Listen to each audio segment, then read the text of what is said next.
اب حسن ترابی اپنے گھر کی طرف رواں۔ اب وہ دل ہی دل میں سوچتا جا رہا ہے کہ بھئی میں بیوی بچوں سے کیا کہوں گا، جب وہ مجھ سے کھانا مانگیں گے تو میں انہیں کیا جواب دوں گا۔ اسی سوچ میں جب وہ اپنے گھر کے قریب پہنچا تو آپ کو یہ خیال ہوگا کہ اس زمانے میں یہ چار دیواری اور گیٹ اور دروازوں کا تو رواج ہوتا نہیں تھا، کھلے کھلے صحن ہوا کرتے تھے، بس ہر ایک کے اپنے اپنے کمرے ہوا کرتے تھے۔ تو جیسے ہی وہ اپنے گھر کے قریب پہنچنے لگا تو اسے ایک ڈھول بجانے والا صدا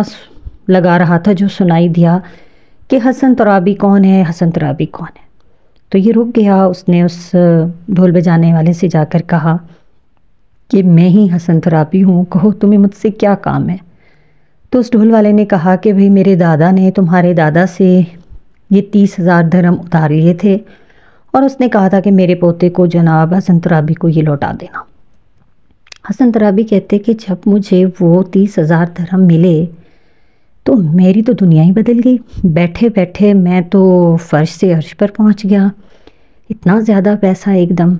تو وہ لکھتے ہیں کہ بھئی میں نے بہت زیادہ اللہ کے نام پر دیا، حج کیے، زکوٰۃ دی، خیرات کی، کاروبار کیا، اور ساری زندگی جو ہے نا جتنی میری تھی میں نے وہ اللہ کے راہ پر جو ہے نا اپنا رزق بڑھاتا رہا اور دیتا رہا۔ ایک رات کہتا ہے کہ میں نے خواب میں دیکھا، اب حسن ترابی کہہ رہے ہیں کہ ایک رات میں نے خواب میں دیکھا کہ نامہ اعمال تل رہے ہیں، اور مجھ سے کہتے ہیں کہ حسن ترابی کا نامہ اعمال لاؤ۔ جب حسن ترابی کا نامہ اعمال پیش کیا جاتا ہے تو کہتے ہیں کہ اس کے نامہ اعمال میں کچھ نہیں ہے۔ اب حسن ترابی بڑا پریشان، حیران کہ بھئی یہ کیسے ہو سکتا ہے، میں نے تو اپنی ساری زندگی اللہ کے راہ میں خرچ کرنے میں وقف کر دی، عمرے کیے، حج کیے، زکوٰۃ دی، خیرات کی، کہاں گیا وہ سب؟ تو غیب سے آواز آئی کہ بھئی تم نے کچھ نیک اعمال جو کیے وہ تمہاری ریاکاری میں چلے گئے، کچھ نیک اعمال تم نے کیے وہ تم نے کسی کا دل دکھایا اس کے عوض چلے گئے، کسی کے ساتھ تم نے برائی کی وہ اس کے بدلے میں چلے گئے، گو کہ اب تمہارا نامہ اعمال بالکل خالی ہے، صاف ہے۔ حسن ترابی کہتا ہے کہ میں پریشان ہو کر اٹھ کر بیٹھ گیا اور کہا کہ ایسا نہیں ہو سکتا، ایسا نہیں ہو سکتا، میرا نامہ اعمال دوبارہ کھنگالا جائے، دیکھا جائے، کچھ نہ کچھ ضرور ملے گا، کچھ نہ کچھ ضرور ملے گا۔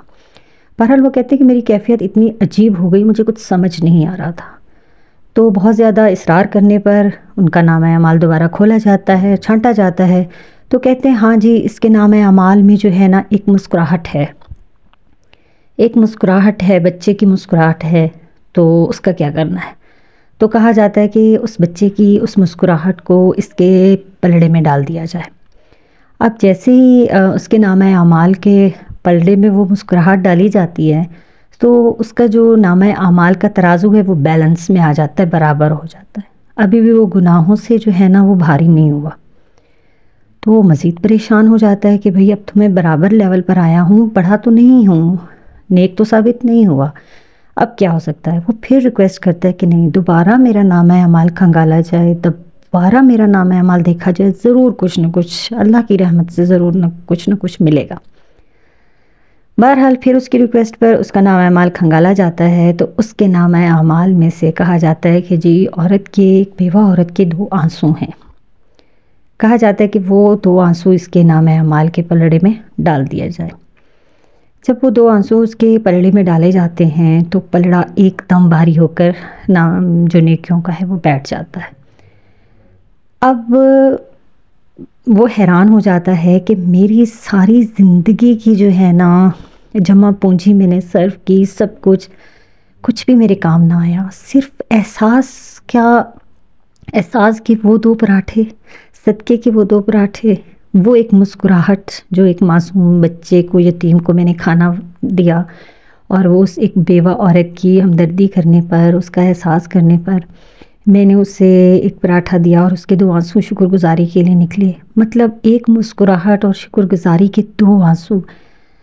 نے مجھے نجات دلا دی، میری بخشش کرا دی۔ تو یہ سارا کا سارا واقعہ سنانے کا مقصد اور اس سے بہت کچھ حاصل کرنے کا مقصد صرف یہی ہے کہ ہمارے اندر دوسرے کے لیے احساس ہونا چاہیے، ہم اپنی ہر چھوٹی سے چھوٹی نیکی کو بھی نا بہت توجہ کے ساتھ کریں، اللہ کی رضا کے ساتھ کریں اور کبھی دوسرے کو کمتر نہ سمجھیں، تو انشاءاللہ ہم بھی بہت اعلیٰ درجے پا سکتے ہیں۔ اپنے نیکسٹ ولاگ تک ہمیں دیں اجازت۔ اللہ آپ کا اور ہمارا نگہبان و مہربان، اپنی بہت سی دعاؤں میں بہت سا یاد رکھیے۔